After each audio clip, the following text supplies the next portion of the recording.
Yes, good evening. నేను అశోక్. గౌతమి చౌదరి గురించి పెద్దగా ఇంట్రడక్షన్ చేయాల్సిన అవసరం లేదు. రీసెంట్గా సోషల్ మీడియాలో అండ్ మీడియాలో ఆమె పేరు ప్రముఖంగా వినిపిస్తోంది.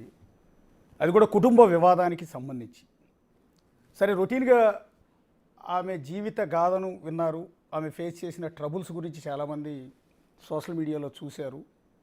తన భర్త తనను పెట్టిన ఇబ్బందుల గురించి, తాను ఫేస్ చేసిన ప్రాబ్లం గురించి ఆమె కానీ అనేక ప్లాట్ఫామ్స్ మీద ఎస్టాబ్లిష్ చేస్తూ వచ్చారు.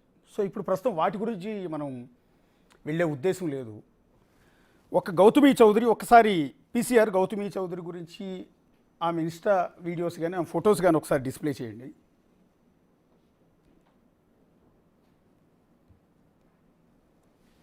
పీసీఆర్. ఎస్, మనం చూస్తున్న గౌతమి చౌదరి బేసిక్గా సోషల్ మీడియా ఇన్ఫ్లుయెన్సర్. రెగ్యులర్గా అయితే ఆమె మీడియా స్టూడియోల దగ్గరికి రావాల్సిన అవసరం లేదు. చాలా మంచి లైఫ్ ఆమెది, మంచి కుటుంబం నుంచి వచ్చిన ఆవిడ.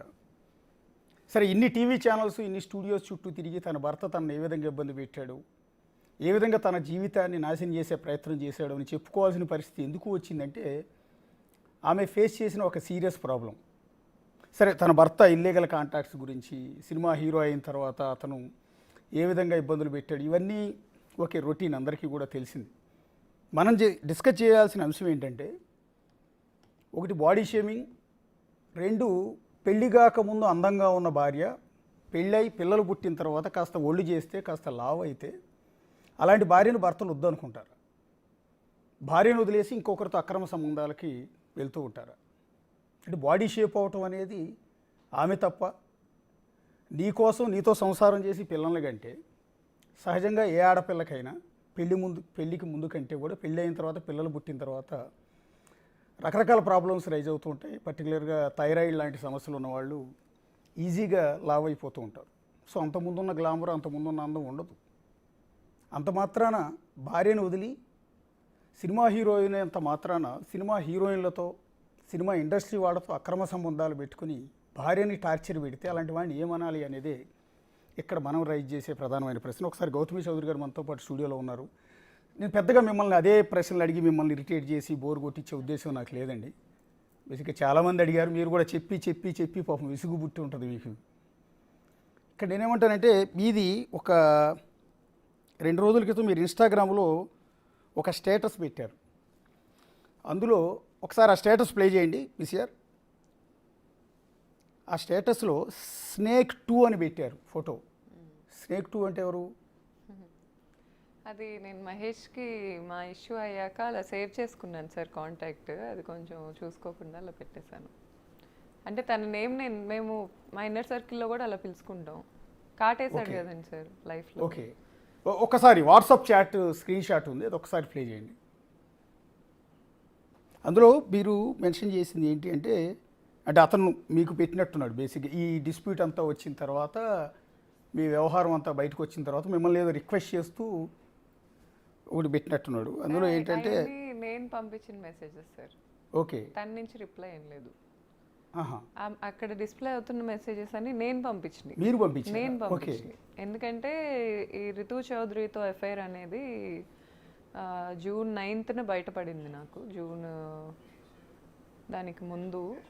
సో అప్పుడు అతను నాతో పెట్టుకున్న గొడవకి రితు గురించి నాతో చాలా సారీలు చెప్పించుకున్నాడు. ఇప్పుడు ఆగస్ట్లో చాట్లు చూస్తే అందులో మీకు అర్థమవుతుంది. రితుతో అతను అంటే నాకు యాక్చువల్లీ రితు తెలీదు, రితు చౌదరి అనే వ్యక్తి ఇన్స్టాగ్రామ్లో ఆ టైంలో తెలీదు. సో జబర్దస్త్లో ఒక 2-3 టైమ్స్ చూసినట్టున్నాను. ఆ వ్యక్తితో ఇతను రాత్రిపూట బయటకు వెళ్ళటాలు, ఇంటికి రాకపోవటాలు, ఇవన్నీ చేయటం నాకు దొరికాడు.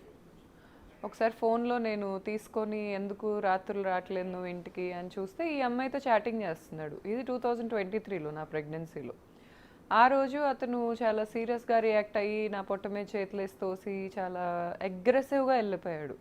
వేరే రూమ్కి వెళ్ళిపోయి మా నాన్నకి మెసేజెస్ పెట్టాడు, ఇంకా నాకు ఈ అమ్మాయి వద్దు, ఇంకా నేను పడలేను మీ అమ్మాయితో. సో మాకు ఫస్ట్ ఫిజికల్ అటాక్ అనేది స్టార్ట్ అయ్యి మహేష్ నేను వద్దు అని నా గొడవ జరిగింది రితు చౌదరి విషయంలోనే. ఇప్పుడు రితు చౌదరి అంటే ఇప్పుడు బిగ్ బాస్ లో ఉన్న ఆర్టిస్ట్ రితు చౌదరి. అవును, రితు చౌదరి. రితు చౌదరి ఏమో మరి రితువా సార్? అంటే మేము ఆమె మీద ఇంతకుముందు కూడా మేము ఒకటి టెలికాస్ట్ చేసాము. ఆమె భర్త శ్రీకాంత్ అనే వ్యక్తి ఆంధ్రప్రదేశ్లో ఉన్న ఒక రాజకీయ పార్టీ అధికారంలో ఉన్నప్పుడు ఓకే. ఈమె పేరు మీద అతని పేరు మీద మొత్తం దాదాపు 700 ఎకరాలు అక్రమ భూములన్నింటిని కూడా రిజిస్ట్రేషన్ చేయించుకున్నారు. వేల కోట్ల ఆస్తులు వీళ్ళ పేర్ల మీద ఉన్నాయి, బినామీలుగా ఉన్నారు. చాలామంది పెద్ద పెద్ద రాజకీయ నాయకులందరికీ కూడా రితు చౌదరి అండ్ శ్రీకాంత్ వీళ్ళిద్దరూ కలిసి గోవా వెళ్ళి గోవాలో ఉన్న ఒక ఫామ్ హౌస్లో ఈ సెటిల్మెంట్లన్నీ చేశారు, ఈ భూములన్నీ రిజిస్ట్రేషన్స్ చేయించారు అని రితు చౌదరి మీద గతంలో కూడా ఒక అలిగేషన్ వచ్చింది. ఆమె భర్త శ్రీకాంత్ కూడా బిగ్ టీవీ స్టూడియోకి వచ్చి మాట్లాడి వెళ్ళాడు. తర్వాత రితు చౌదరిని కూడా సంప్రదించాం కానీ ఆమె పెద్దగా రాలేదు. సో ఇప్పుడు బిగ్ బాస్కి కూడా వెళ్ళారు ఆవిడ. ఈ అలిగేషన్ తర్వాత ఒక విధంగా బిగ్ బాస్కి వెళ్ళడానికి కారణం కూడా ఆమె మీద వచ్చిన 700 కోట్ల భూ స్కామ్కు సంబంధించిన వివాదం వచ్చిన తర్వాత రితు చౌదరి ఎవరో జనానికి తెలిసింది. అంతకుముందు మీరు చెప్పినట్టు జబర్దస్త్ గురించో సోషల్ మీడియా వల్ల ఆవిడ పాపులర్ కాల. 700 కోట్ల అక్రమ ఆస్తులకు సంబంధించి మేము ప్రసారం చేసిన కథనం ఇష్యూ ఇదంతా హైలైట్ కావటం, సెన్సేషన్ అవటం, దాని ద్వారా బిగ్ బాస్కి ఆమె ఒక విధంగా సెలెక్ట్ అయిందేమో అనుకుంటున్నాను నేను. దాని మీద ఇంతవరకు క్లారిటీ రాలా. ఆ తర్వాత శ్రీకాంత్ కూడా బయటికి రాలేదు, ఏమైపోయిందో కూడా తెలియదు, ఆ కేసు కూడా ఏమైందో తెలియదు. వీళ్ళ పేరుని రిజిస్ట్రేషన్ చేసిన సింగ్ అనే సబ్ రిజిస్టార్ని అరెస్ట్ చేశారు అక్కడ.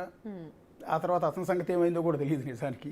సరే, అదంతా పక్కన పెడదాం. ప్రస్తుతం ఆ రితు చౌదరి అండ్ మీ భర్త సినిమా హీరో ధర్మ మహేష్ వీళ్ళిద్దరూ కలిసి ఉన్న ఒక వీడియో కూడా సర్క్యులేట్ అవుతుంది సోషల్ మీడియా. ఒకసారి అది ప్లే చేయండి పీసీఆర్. ఇదేనా? ఇదే వీడియో. ఇప్పుడు అతను ధర్మ మహేష్, ఆమె రితు చౌదరి. ప్రస్తుతం బిగ్ బాస్లో ఉన్న రితు చౌదరి రీసెంట్గా ఆంధ్రప్రదేశ్లో భూ కుంభకోణంలో ఆరోపణలు ఎదుర్కొన్న రితు చౌదరి ప్రస్తుతం బిగ్ బాస్లో ప్రస్తుతం జరుగుతున్న బిగ్ బాస్లో నిన్న మొన్న నాగార్జున చివాట్లు కూడా పెట్టినట్టున్నాడు ఆవిడకి. ఆవిడ బిగ్ బాస్లో ఉన్న కొన్ని కారణాల వల్ల, కొన్ని ఘటనల వల్ల. సో ఆ రితు చౌదరి ప్రస్తుతం మన స్టూడియోలో ఉన్న గౌతమి చౌదరి భర్త ధర్మ మహేష్తో కలిసి ఉన్న వీడియో. ఎప్పటిదండి వీడియో ఇది? ఇది ఆగస్ట్ అనుకుంటా సార్. అక్కడ పైన ఉంటాయి సార్ స్టాంప్స్. అంటే ఈ పోయినలోనే 2025. అవును. అంటే బిగ్ బాస్కి వెళ్ళక ముందు ఆవిడ ఏది ఇదంతా మీరు బయటకు వచ్చి ధర్మ మహేష్ గురించి అలిగేషన్ చేసి కేసు పెట్టి ఇంత జరిగిన తర్వాత?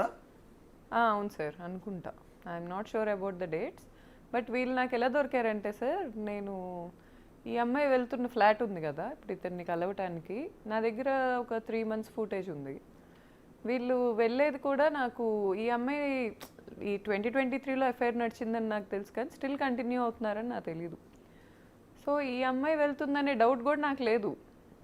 నేను నా ఫుట్వేర్ ఒకటి ఉంది కాస్ట్లీది, చాలా కాస్ట్లీది, అది మిస్ అయింది. ఇతని ఫ్లాట్కి నాకు యాక్సెస్ లేదు, నన్ను రానివ్వట్లా, నాతో మాట్లాడట్లా. సో నేను అక్కడ అగ్రిమెంట్ నా పేరు మీదే ఉంటుంది ఫ్లాట్ది, మేమిద్దరం కలిసి ఉన్న ఫ్లాట్ అది. నా ఫుట్వేర్ చూసుకోవటానికి వెళ్ళా, సీసీటీవీ చెక్ చేసుకుందామని వెళ్తే ఈ అమ్మాయివి 1 కాదు 2 కాదు 10 రోజులు 20 రోజులు వస్తూనే ఉంది, డైలీ వస్తూనే ఉంది. అది కూడా timings night 1 to 4. Okay. Either 12:30 అలా స్టార్ట్ అవుతుంది రావటం. ఒక 4 hours 3 hours ఉంటుంది సార్, ఎక్కువ ఉండదు. మళ్ళీ వెళ్ళిపోతుంది. ఇతను ఏ అసిస్టెంట్లతో అయితే ఇతని అసిస్టెంట్లతో నన్ను తిట్టిస్తాడో భార్యని, అదే అసిస్టెంట్లని ఈ అమ్మాయికి బాడీ గార్డ్స్గా పెట్టి పంపిస్తూ ఉంటాడు. సో నేను కొంచెం ఎంక్వైరీ చేశాను అక్కడ స్టాఫ్ని, ఆ కమ్యూనిటీలో. వీళ్ళని పంపించేశారు కమ్యూనిటీ వాళ్ళు. ఓకే. పంపించేశారు ఇవన్నీ తెలుసుకొని. నేను అక్కడ ఉండననే వాళ్ళకి తెలీదు, ఫ్యామిలీ ఫ్లాట్ అనుకుంటారు మాది. నేను ఎంక్వైరీ చేస్తే వాళ్ళు ఏమన్నారంటే, బ్లాక్ వెన్యూ కార్లో వస్తుంది మేడం ఆమె, బ్లాక్ వెన్యూ కార్ ఆవిడది, నెంబర్ కూడా ఉంది నా దగ్గర, నోట్ చేసుకున్నా. ఆ ఫుటేజెస్ కూడా ఉన్నాయి. రాత్రులే వస్తుంది, అర్ధరాత్రులు. సార్ కింద ఉండే స్టాఫ్ ఏం చెప్పారంటే, మేడం వచ్చింది నోట్ చేయకూడదు, నోట్ చేస్తే ఊరుకోని బెదిరించారు. ఓకే.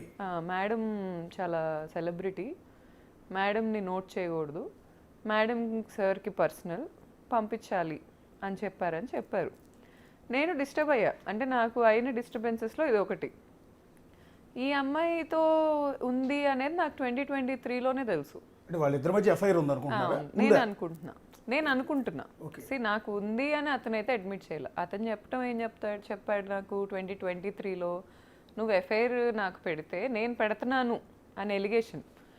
నువ్వు పెడితే నాకు హీరోయిన్లతో పెట్టు, ఇలాంటి ముచ్చుమొహాలు సైడ్ ఆర్టిస్టులతో నాకు ఎఫ్ఐఆర్లు పెట్టకు. ఇదే మాట అన్నాడు అతను. నాకు ఆ అమ్మాయి మొహం అలా నాకేమనిపించలే, అతనే అన్నాడు. పెట్టకు నాకు ఎఫ్ఐఆర్లు ఈ అమ్మాయితో, నువ్వు పెడితే హీరోయిన్ మెయిన్ ఆర్టిస్టులతో పెట్టు. ఇలా ఈ అమ్మాయి సైడ్ ఆర్టిస్ట్, అతను సినిమాలో యాక్ట్ చేసింది. వీళ్ళిద్దరిది సీన్ కూడా ఉంటుంది, అందులో చీటింగ్ గురించే మాట్లాడుకుంటుంటారు వీళ్ళిద్దరు సినిమా సీన్లో. ఓకే.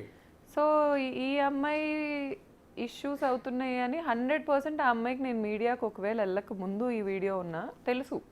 ఎలా అంటే 2023లో ప్రెగ్నెంట్ నేను ఆ అమ్మాయికి కాల్ చేశా. ఓకే. నాకు వాళ్ళిద్దరి మధ్యలో ఎఫ్ఐఆర్ నడుస్తుందని నాకు ర్యాండమ్ పీపుల్ చెప్పారు. తను ఇన్ఫ్లుయెన్సరే కదా, పబ్బుల్లో కనిపిస్తున్నారు వీళ్ళిద్దరూ, రాత్రిపూట కలిసి తిరుగుతున్నారు, కార్లో కనిపించింది ధర్మాతో, ఇలా చెప్తుంటే నేను ఫోన్ చేసి అడిగా, రితు ఏంటిది, ఇది నిజమేనా, నేను సర్టెన్ థింగ్స్ వింటున్నాను, ఇది నిజమేనా? అయ్యో చీచి, అసలు నువ్వు ఒక బిజినెస్ ఉమెన్ అని నాకు తెలుసు, నువ్వు చాలా తెలిసిన దానివి నాకు, నువ్వు ఒక ఇన్ఫ్లుయెన్సర్ అని నాకు తెలుసు, మీరిద్దరూ ఎప్పటి నుంచో నాకు తెలుసు, నేనెందుకు అలా చేస్తాను అనింది. నేను నమ్మేశా. ఇతన్నే నేను పట్టుకోలేకపోయా ఆ టైంలో, ఆ అమ్మాయిని నమ్మేశా. నమ్మేసిన తర్వాత స్లోగా నాకు అసలు ఎప్పుడైతే ఈ అమ్మాయితో ఫ్రెండ్షిప్ స్టార్ట్ అయిందో సార్, ఖచ్చితంగా ఏదో అలవాటు చేసింది ఆ అబ్బాయికి అయితే నాకు అనిపించింది. ఒక వైఫ్కే అర్థమవుతుంది హస్బెండ్ ఎలా ప్యాటర్న్స్ మారుతున్నాయి, హస్బెండ్ నైట్ ఎప్పుడు రావట్లేదు, కొత్తగా ఈ హ్యాపీ డెంటల్ తింటాం ఒకటి, ఈ హ్యాపీ డెంటల్ ఎందుకు తింటున్నాడు, సర్టెన్ థింగ్స్ ఎందుకు కవర్ చేసుకుంటున్నాడు, ఇవన్నీ నాకు డౌట్లు వచ్చాయి.